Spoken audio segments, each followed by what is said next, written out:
एक कहानी में था एक बड़ा सा जंगल। उसमें था एक बालघर, पशु पक्षियों के नन्हे मुन्नों का बालघर। भालू इसमें नाच सिखाता था तो लोमड़ी चित्र बनाना, कोयला मीठा कलरव सिखाती थी तो चीता गीत सुनाता था।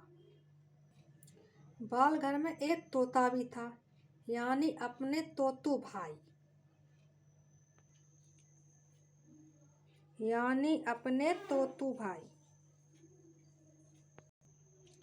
तो तोतू भाई एक छुटकी सी साइकिल चलाते। बच्चे देखते और खुश होकर ताली बजाते। फिर उनसे साइकिल चलाना भी सीखते। एक दिन तोतू भाई की साइकिल चल रही थी। चारों तरफ से तालियां बज रही थीं। अचानक साइकिल रुकी। तोतू भाई ने तालियां बजाते बच्चों को सलामी दी।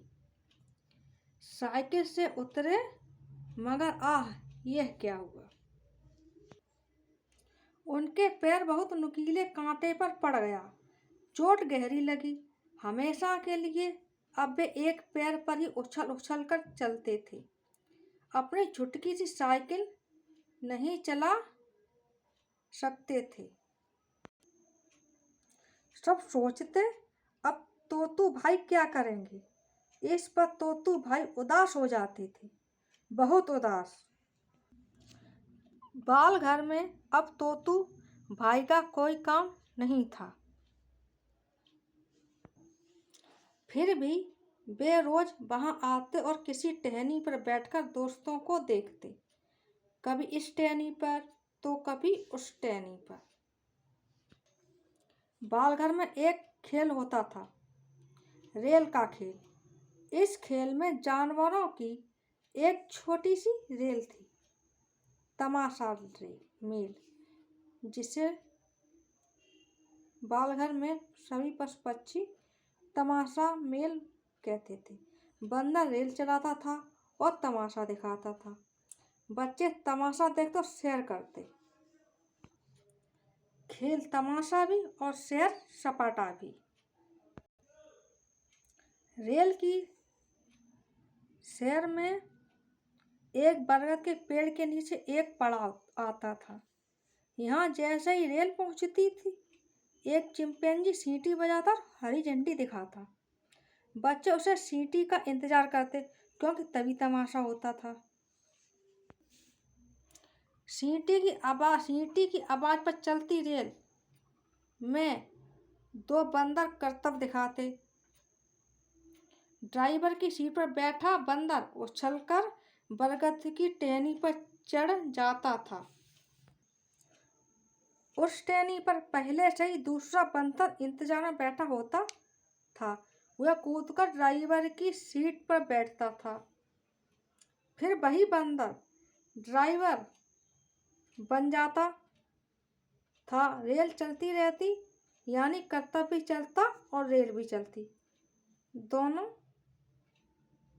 चलते। एक दिन रेल का खेल शुरू हुआ। बरगद पर बैठा बंदर सीटी की आवाज पर कूदने को तैयार था। रेल में बैठा बंदर सीटी की आवाज पर बरगद की टहनी की ओर उछलने को तैयार था। दोनों को था सीटी बजने का इंतजार, मगर सीटी नहीं बजी। सीटी बजने पर चिंपैंजी दौड़ता आ रहा था। एक शरारती घोड़े ने अचानक उसे दुलत्ती मारी। चिंपैंजी मुंह के बल गिरा, धम। अब चिंपैंजी कैसे आता। रेल का खेल बिगड़ रहा था। दोनों बंदर सीटी का इंतजार कर रहे थे। रेल धीरे धीरे चल रही थी। उस बरगद के पेड़ से आगे बढ़ने ही वाली थी कि तोतू भाई परेशान हो गए। क्या करें, कैसे करें, कैसे बंदरों को समझाएं, ये तोतू सोच रहे थे। अचानक तोतू भाई को एक तरकीब सूझी। उन्होंने झट से वैसे ही सीटी बजा दी। ड्राइवर बंदर उछलकर बरगद पर चढ़ गया। बरगद पर बैठा बंदर कूदा और ड्राइवर की सीट पर आ बैठा। रेल ठीक से चलती रही। खेल जम गया और बच्चे खुशी से ताली बजाने लगे। सबने जाना तोतू बाई बहुत कुछ कर सकते हैं, खेल बिगड़ने से बचा सकते हैं। बालघर के सब पशु पक्षी बहुत खुश हुए।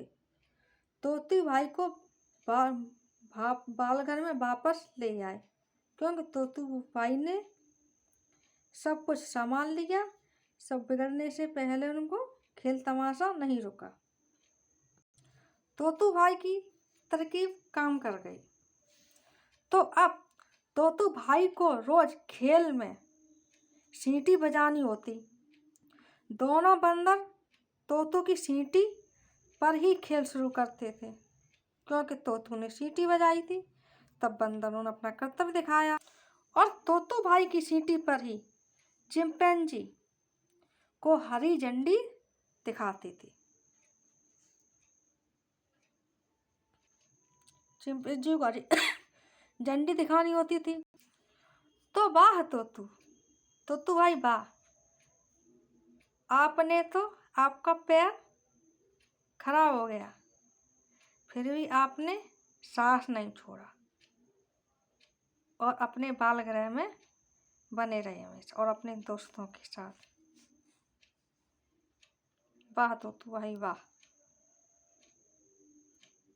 आपकी जैसी सूझबूझ हर किसी को होनी चाहिए। वाह तोतू भाई वाह। तो ऐसे जमा रेल का खेल, ऐसे जम गया क्योंकि सबने साथ नहीं छोड़ा और सब आपस में मिलकर भाई, और तोतू भाई ने की तरकीब से रेल का खेल भी नहीं बिगड़ा, चलता रहा।